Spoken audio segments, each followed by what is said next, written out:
জুলাই গণ অভ্যুত্থানের প্রথম শহীদ আবু সাইদ হত্যা মামলায় বেগম রোকেয়া বিশ্ববিদ্যালয়ের সাবেক ভিসি হাসিবুর রশিদ ও রংপুরের সাবেক পুলিশ কমিশনার মনিরুজ্জামান সহ ২৬ জনের বিরুদ্ধে গ্রেফতারি পরোয়ানা জারি করেছেন আন্তর্জাতিক অপরাধ ট্রাইব্যুনাল। সোমবার আবু সাইদ হত্যার ভিডিও দেখানো হয় আন্তর্জাতিক অপরাধ ট্রাইব্যুনালে। ৩০ আসামির বিরুদ্ধে আনা অভিযোগ পড়ে শোনান chief prosecutor advocate Tajul Islam. Abu সাইদের হত্যাকাণ্ড, সেই হত্যাকাণ্ডের ব্যাপারে দীর্ঘ তদন্ত শেষে আমাদের আন্তর্জাতিক অপরাধ ট্রাইব্যুনালের তদন্ত সংস্থা তাদের রিপোর্ট দাখিল করেছিল।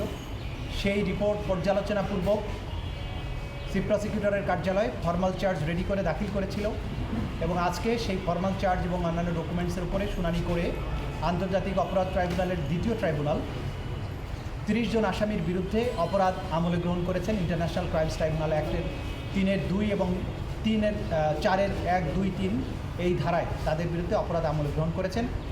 আগামী 10ই জুলাই পরবর্তী শুনানির জন্য দিন ধার্য করেছেন।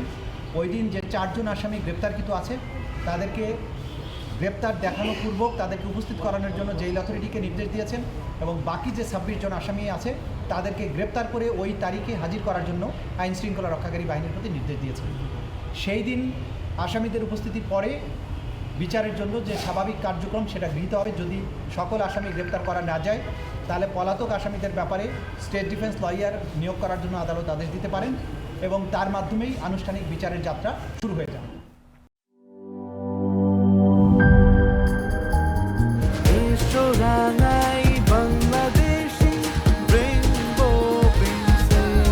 রেইনবো পেইন্টস, ছড়াও জীবনের রং।